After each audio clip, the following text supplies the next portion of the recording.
Now to this report outlining the cost of presidential candidate Bernie Sanders' ideas on increasing government spending and higher taxes on the rich. The total cost of his proposals to American taxpayers, $18 trillion over 10 years. David Webb, host of the David Webb radio show on SiriusXM's Patriot Channel and columnist for The Hill and a Fox News contributor. And Jessica Ehrlich is an attorney and former Democratic congressional candidate. Good day to both of you. 18 trillion's kind of familiar, isn't it, guy? I mean, 18 trillion. Oh, that's right. That's the size of our debt as well.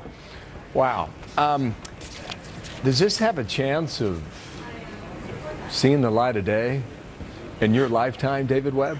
No, it doesn't, Bill. You're right. It does happen to match our current debt that we have a problem paying off.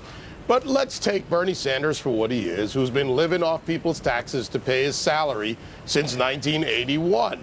I have a more fundamental question, though, and his proposal won't see the light of day, but to the parents of those budding young socialists in college who support Bernie and show up by the tens of thousands all over the country to see him, to the parents, how did you earn that money? What socialism lets you earn that money and save it so you can pay for your young budding socialist education?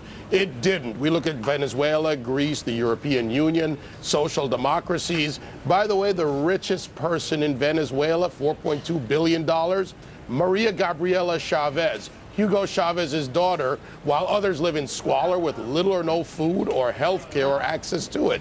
Socialism and Bernie Sanders are a farce, and the danger is that he will pollute these young minds. But it is true, the folks who are coming to his rallies, I mean, they really love to hear his message. Now, this is what O'Reilly had to say about it last night. Listen to this. The Sanders surge is built around his belief that every American should receive free health care, free education through college, a guaranteed job and salary, subsidized housing and child care if you're poor, and guaranteed retirement income. Bernie's mantra is pretty much cradle-to-grave entitlements. And don't worry, if you don't want to work, Bernie will take care of you anyway. And those who are working will pay for it. So Jessica, you're a centrist, right? I mean, do you like this idea?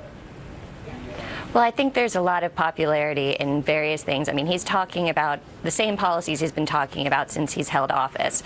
And yes, he's a socialist, so no, being a Democrat does not mean that you are a socialist. But certain things he says really appeal to people because we've been seeing this populist movement on the left and the right in both parties, where it's sort of like what Trump's, immigration plan is. They're outrageously expensive. The likelihood of them actually passing through the House and the Senate are almost nil. But they appeal to people who've been through some of the worst economic times that we've seen, certainly in the last century. So he's just sucking up then? Is that what you're saying?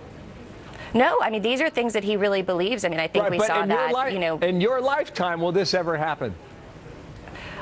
I find it hard to believe, but I would like to think that we would be able to do some changes in terms of making Social Security stronger, in terms of expanding Medicare, in terms of really being able to help people, expanding people's access to education. That is what he's talking about specifically, but he's doing it in a way, we all argue about the way to get there, the way that we make Social Security secure again, the way that we deal with Medicare, the way that we deal with universal health care. But these are things that appeal to people living in this country who are working, who are struggling. I mean, having universal health care for Jessica, a very small group. Look, Social Security, one of the great scams in Social Security is that LBJ moved it into the general fund so he could hide his big spending. You go to FDR, who had the largest congressional majority in our nation's history, couldn't get his progressive left-wing socialist policies through. We've got to be realistic to the folks, Jessica, and let's be honest. How do you pay for this? How do you refill the wealth coffer? Before we get into a conversation about FDR and LBJ. Right, but right now you can't pay for it. I mean, the books don't balance. But listen,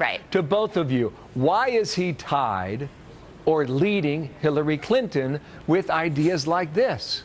Because, Jessica, Bill, first. Hang on one second, Dave. Jessica.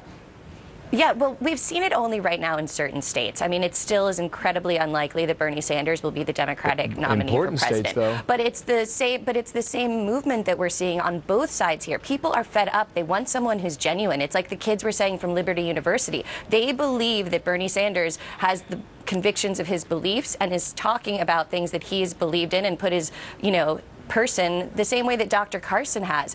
When you listen to him, you believe him, even if you don't agree with him. And that's what people are really hungry for. All right, David.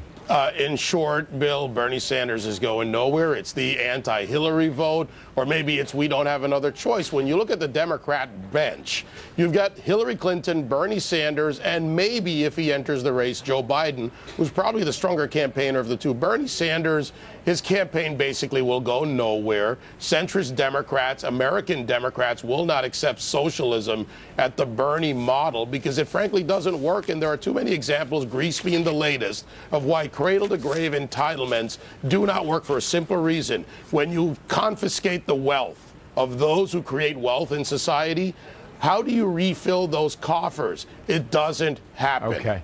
But look, I mean, look what happened with the Labour Party leadership in England right now. Yeah, I mean, good point. We can debate that another time. But you had 15,000 people at a rally last month in Portland, Oregon. I mean, the people who go to his rallies want to hear his message. Yes, they do. And he's giving it to them. Thank you, David. Thank you, Jessica. We'll talk again. Appreciate your time.